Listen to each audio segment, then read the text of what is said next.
کہ انسان جب اللہ تعالیٰ کو راستے میں دیتا ہے تو اللہ اس کو بڑھاتے ہیں۔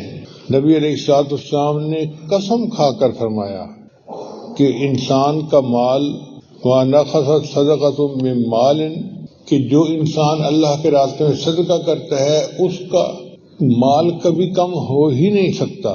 وَمَا زَادَ اللَّهُ عَفْوًا عَبْدًا عَفْوًا إِلَّا عِزًّا، اور جو بندہ دوسرے کو معاف کر دیتا ہے اللہ اس کے بدلے اس بندے کی عزت بڑھا دیتا ہے، گھٹاتا نہیں بڑھاتا ہے۔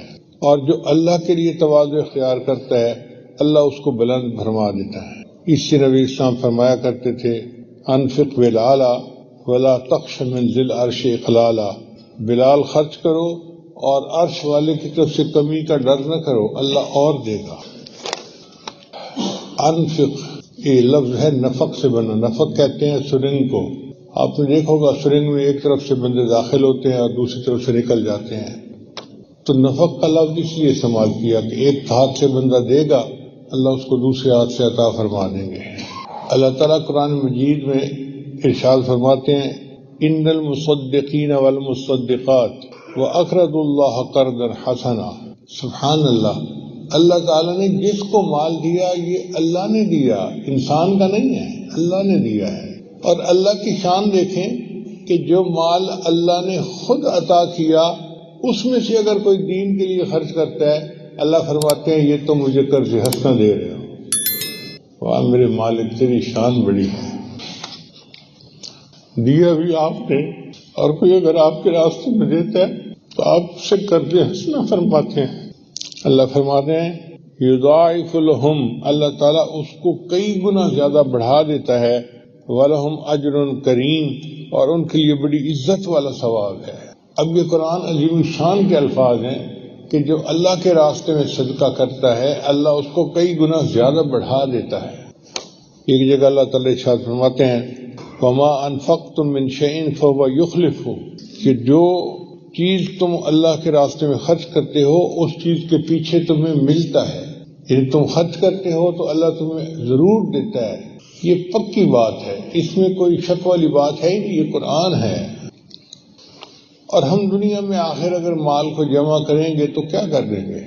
موت کے وقت ہر بندے کی تمنا ہوتی ہے رب لولا اخرتنی الی اجل قریب فاصدق واکن من الصالحین، اے اللہ تو مجھے تھوڑی دیر کی مہلت دے دیتا تاکہ میں تیرے راستے میں صدقہ کرتا اور نیکوں میں شامل ہو جاتا۔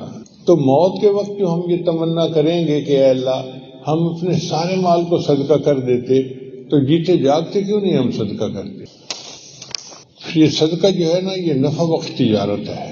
عثمان غنی جانا فرمایا کرتے تھے تاجر اللہ بالصدقۃ تربح، کہ تم اللہ کے ساتھ تجارت کرو نفع پاؤ، یعنی یہ صدقہ ایسی تجارت ہے کہ تم خرچ کرو گے اللہ کے راستے میں اللہ تمہیں نفع دے گا اس کے بدلے۔ پھر یہ صدقہ جو ہے یہ افضل ترین عبادت ہے۔ عمر بن الخطاب رضی اللہ عنہ فرماتے ہیں ان الاعمال تباہت، کہ اعمال کا آپس میں مقابلہ ہوا، فقالت الصدقۃ، صدقہ نے کہا انا افضلکم، میں تم میں سب سے زیادہ افضل ہوں۔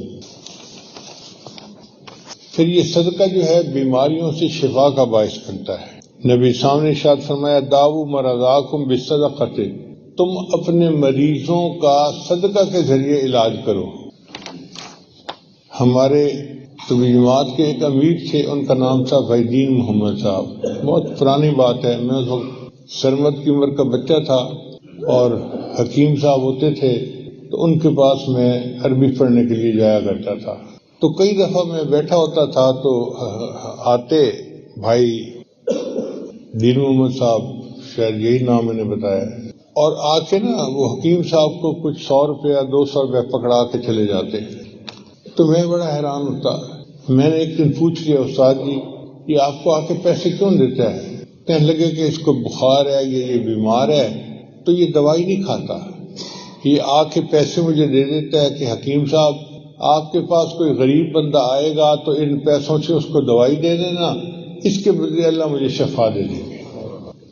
یعنی یہ توکل ہم نے اپنی آنکھوں سے دیکھی ہے دنیا میں۔ تو جو بندہ اللہ کے راستے میں صدقہ دیتا ہے اللہ اس کو شفا عطا فرماتا ہے۔ عبداللہ بن مبارک رحمۃ اللہ علیہ نے ایک بندے کو دیکھا، اس کے گھٹنے سے خون بہتا تھا۔ انہوں نے پوچھا بھائی تیرے گھٹنے کو کیا ہوا؟ کہتا جی ایک زخم ہوا تھا اور 7 سال سے اس میں سے خون نکل رہا ہے، سمجھ نہیں آتی، طبیبوں کو بھی دکھایا ہے، میں کیا کروں؟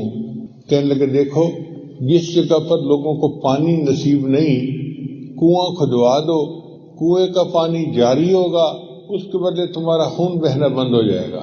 اس بندے نے کنواں کھدوایا، اللہ نے اس کے زخم کی شفا عطا فرمائی۔ آج یہ ہمارے ہاں چیز نہیں ہے کہ ہم صدقہ کریں اور اس کے ذریعے سے اپنے اللہ سے شفا حاصل کریں۔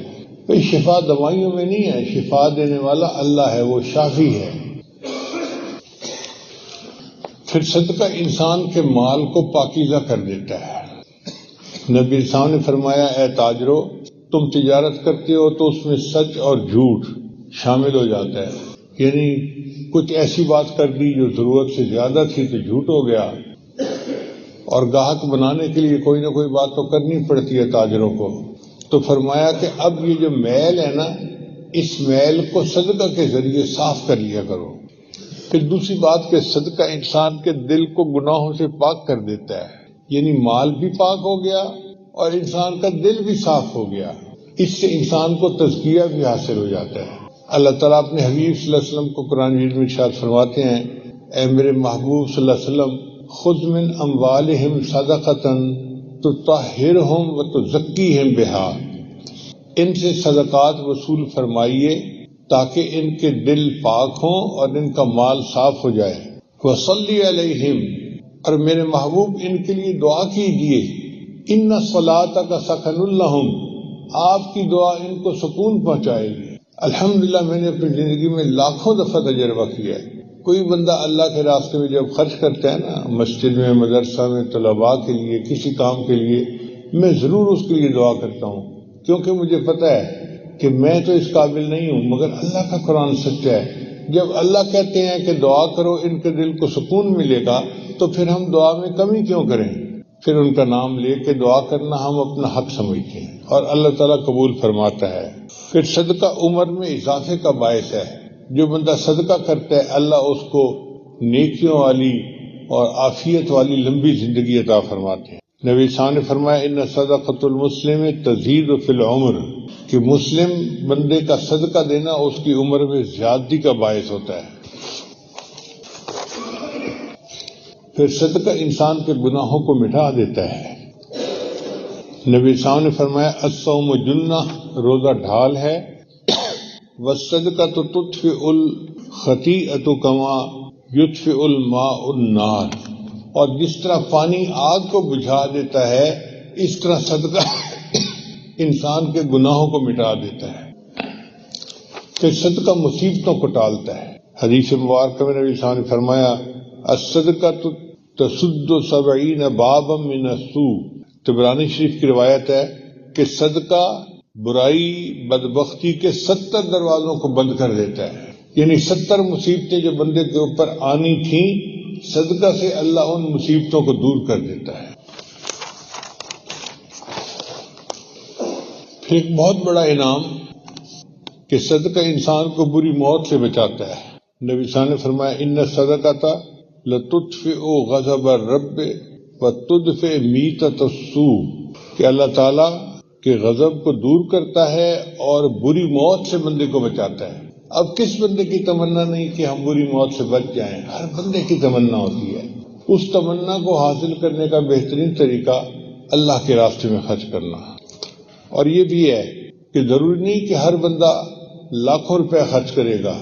لِيُنْفِقْ ذُو سَعَةٍ مِّن سَعَتِهِ، جس کی جتنی استطاعت ہے وہ اتنا خرچ کرے۔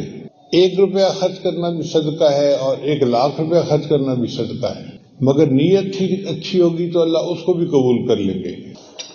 اور صدقہ قیامت کے دن کی بھوک پیاس سے انسان کو بچاتا ہے۔ نبی صاحب نے ارشاد فرمایا کہ تم میں سے جو مومن کسی مومن کو بھوک کے وقت کھانا کھلاتا ہے، اللہ اس کے بدلے اس کو جنت کا کھانا کھلائے گا، اور تم میں سے جو بندہ مومن کو پیاس کی حالت میں پانی پلاتا ہے، اللہ اس کے بدلے اس کو جنت کی شراب طہور عطا فرمائے گا، اور تم میں سے جو بندہ کسی مومن کے بدن کو ڈھانپ لیتا ہے، یعنی کسی کپڑے پھٹے ہوئے تھے اس کو صاف ستھرے کپڑے بنا کے لیے پہننے کے لیے اللہ اس کے بدلے اس کو جنت کا لباس پہنائے گا۔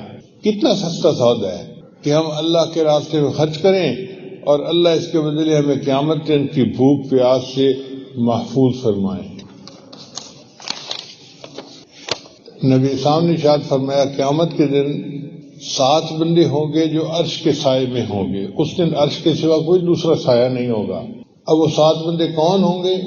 ایک امام عادل، یعنی جو امام ہو، حاکم ہو اور عدل و انصاف کرنے والا ہو، وہ امام عادل، اللہ نے اس کو یہ رتبہ دیا، سبتن یذلہم اللہ فی ذلہ یوم لا ذل الا ذلہ، اللہ کے سائے کے سوا کوئی سایہ نہیں ہوگا، اس دن 7 بندے اللہ کے عرش کے نیچے ہوں گے۔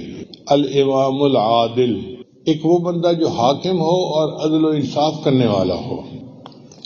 دوسرا شاب نشأ فی عبادت ربہ، وہ نوجوان جو جوانی کی حالت میں اللہ کی عبادت میں سرشار ہو، محبت ہو اس کو اللہ سے، نمازیں پڑھے، تلاوت کرے، ذکر کرے اور اللہ کی عبادت میں لگا رہے، یہ بندہ بھی قیامت کے دن عرش کے سائے کے نیچے ہوگا۔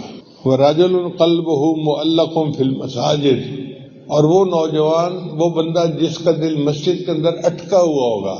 بعض لوگوں کو مسجد کے ساتھ محبت ہوتی ہے نا، مسجد میں بیٹھنا انہیں پسند ہوتا ہے، رہنا پسند ہوتا ہے، وہ وقت فارغ کو ادھر ادھر سڑکوں پہ گلیوں میں نہیں گزارتے، مسجد میں گزارتے ہیں۔ مدارس کے اکثر طلباء اس میں شامل ہیں۔ وَرَجُلَانْ تَحَابَّا فِي اللَّهِ، اور وہ 2 بندے جو اللہ کے لیے ایک دوسرے سے محبت کرتے ہوں۔ اب اس میں اور دائرہ وسیع ہو گیا کہ بہت سارے ایسے لوگ ہیں جو اللہ کے لیے ایک دوسرے سے محبت کرتے ہیں۔ اب آپ بتائیے کہ آپ کو اپنے شیخ کے ساتھ محبت کس وجہ سے ہے؟ اللہ کے لیے ہے نا۔ اپنے استاد کے ساتھ محبت کس وجہ سے ہے؟ اللہ کے لیے ہے۔ یہ محبت جو اللہ کے لیے ہے یہ بھی قیامت کے عرش کے سائے کا سبب بنے گی۔ وَرَجُلٌ طَلَبَتْهُ امْرَأَةٌ ذَاتَ مَنْصَبٍ وَجَمَالٍ، اور ایک ایسا بندہ جس کو کوئی خوبصورت خاندانی عورت برائی کی طرف بلائے اور وہ کہے انی اخاف اللہ، میں اللہ سے ڈرتا ہوں، جس نے انکار کیا برائی سے، ایسا بندہ بھی قیامت کے عرش کے سائے کے نیچے ہوگا۔ وَرَجُلٌ تَصَدَّقَ، اور وہ بندہ جس نے اللہ کے راستے میں اس طرح سے صدقہ کیا کہ دائیں ہاتھ سے دیا تو بائیں کو پتہ نہ چلے۔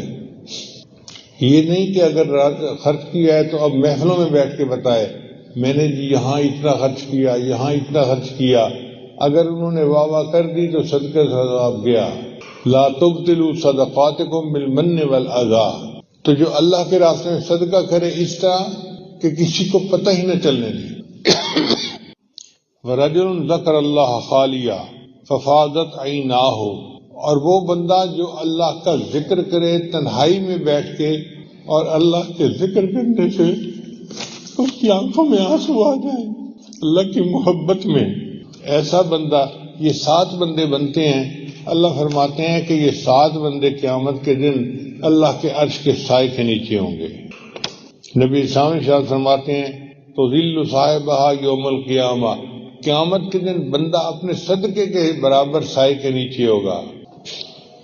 ایک اور حدیث مبارکہ میں نبی صاحب نے ارشاد فرمایا کل امرئ فی ذلہ صدقتہ حتی یفصل بین الناس، ہر بندہ قیامت کے دن اپنے صدقے کے سائے کے نیچے ہوگا حتیٰ کہ انسانوں کا فیصلہ ہوگا، یعنی جتنی دیر حساب کتاب ہوتا رہے گا یہ بندہ اپنے صدقے کے حساب سے سائے کے نیچے ہوگا۔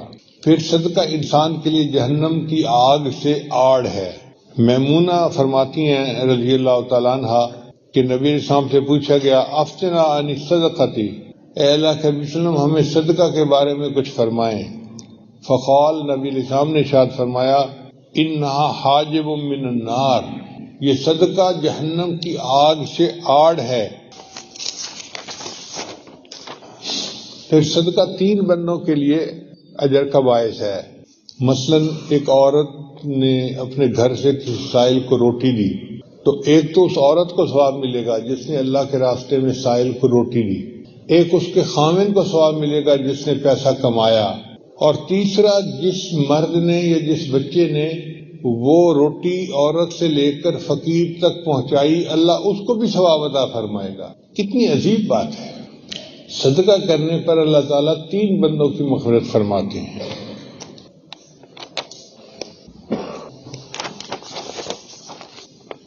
پھر اللہ تعالیٰ صدقہ کے ثواب کو بڑھاتا ہے۔ حدیث مبارکہ میں ابو ہریرہ نے اس کے راوی ہیں، فرماتے ہیں کہ جب کوئی بندہ اللہ کے راستے میں 1 کھجور خرچ کرے، اب 1 کھجور کتنی چھوٹی سی ہوتی ہے، تو اللہ تعالیٰ اس کھجور کو اپنے دائیں ہاتھ میں وصول فرماتے ہیں، اور چونکہ اللہ تعالیٰ پاک ہیں لہذا وہ پاک مال کو قبول کرتے ہیں۔ دینے والے نے 1 کھجور صدقے میں دی، اللہ تعالیٰ اس کھجور کو بڑھاتے رہتے ہیں، جس طرح تم اپنے جانور کو پالتے ہو، گائے بھینس کو، اور وہ بڑا ہو جاتا ہے، اللہ اس کھجور کو پالتے ہیں حتیٰ کہ وہ کھجور پہاڑ کے سائز کے برابر ہو جاتی ہے، اور اللہ تعالیٰ اس کے نام اعمال میں کھجور کے پہاڑ کے سائز کے برابر صدقہ کرنے کا ثواب عطا فرما دیتے ہیں۔ خرچ کی تھی 1 کھجور اور ثواب ملا پہاڑ کے برابر۔ سبحان اللہ، سبحان اللہ۔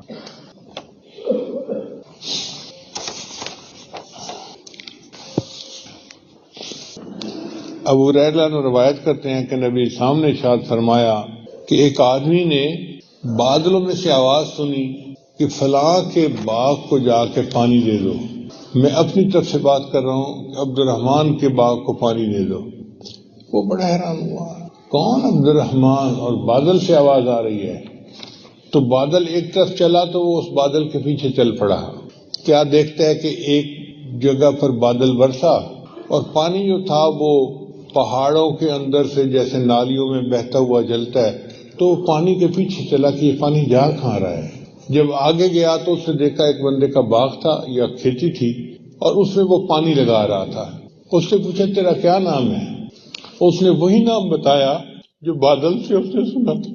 اس نے پوچھا اچھا یہ بتاؤ تمہارا کون سا عمل ایسا ہے کہ اللہ کے ہاں تمہاری اتنی قبولیت ہے؟ اس نے کہا کہ میں اس کھیتی سے جو مال حاصل کرتا ہوں اس کے 3 حصے بناتا ہوں۔ ایک حصہ اپنے گھر والوں پہ خرچ کرتا ہوں، دوسرا حصہ اللہ کے راستے میں خرچ کر دیتا ہوں، اور تیسرا حصہ اس کھیتی کو بڑھانے کے لیے کھیتی پہ خرچ کر دیتا ہوں۔ تو نبی صاحب نے فرمایا کہ اس کا یہ عمل ایسا تھا کہ اللہ نے بادلوں کو حکم دیا کہ جاؤ اور اس کی کھیتی کو پانی دے کے آؤ۔ جو برانی زمین ہوتی ہے ان کا تو انحصار ہی بادل بارش کے اوپر ہوتا ہے، تو اللہ ان کے رزق میں اس طرح برکت عطا فرما دیتا ہے۔ ایک اور حدیث مبارک ہے، نبی سامنے ارشاد فرمایا یا معاشر النساء تصدقنا، اے عورتوں کی جماعت تم کثرت سے صدقہ کیا کرو، فإنی رأیتکن اکثر اہل النار، میں نے تم میں سے اکثر عورتوں کو جہنم میں جاتے دیکھا ہے۔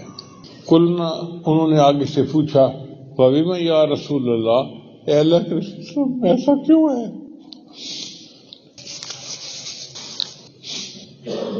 عورتیں جہنم میں کیوں زیادہ جائیں گی؟ نبی صاحب نے فرمایا تکثرن اللعن وتکفرن العشیر، کہ یہ عورتیں لعن تان زیادہ کرتی ہیں، اکثر چیزوں کے اندر عیب جوئی کرنا، نکتہ چینی کرنا، یہ عورتوں کی عادت بہت زیادہ ہے۔ کوئی چیز ان کے سامنے پیش کر دو، کوئی نہ کوئی اس کے میں سے عیب نکال ہی دیں گی۔ تو فرمایا ایک تو لعن تان زیادہ کرتی ہیں، اور دوسرا اپنے خامنوں کی ناشکر گزاری کرتی ہیں، اور واقعی یہ علامات تو ہم نیک اور دیندار عورتوں میں بھی دیکھتے ہیں۔ ان کی 100 خواہشات میں سے 99 پوری کر دو، ایک نہ کر سکو مجبوری کی وجہ سے، اسی پہ پھٹ جاتی ہیں، اور ایسے کر دیتی ہیں جیسے کبھی کچھ اچھا ان کے ساتھ سلوک ہوا ہی نہیں۔ یہ جو ناشکر گزاری ہے یہ اللہ کو بہت ناپسند ہے۔ شکر ادا کرنے میں ان کی زبان چھوٹی ہو جاتی ہے، اور ناشکری کرنے میں زبان اتنی لمبی ہوتی ہے۔ اب ایک بندہ اپنے گناہوں کی وجہ سے، اپنی نالائکیوں کی وجہ سے اللہ کو ناراض کر بیٹھا ہے، اور اب اس کو احساس ہوتا ہے کہ میں اپنے اللہ کو راضی کروں، تو راضی کرنے کا کیا طریقہ ہے؟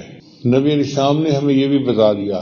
انس بن مالک نے روایت کرتے ہیں قال رسول اللہ صلی اللہ علیہ وسلم ان الصدقہ لتطفئ غضب الرب وتدفع میتۃ السوء، ترمذی شریف کی روایت ہے۔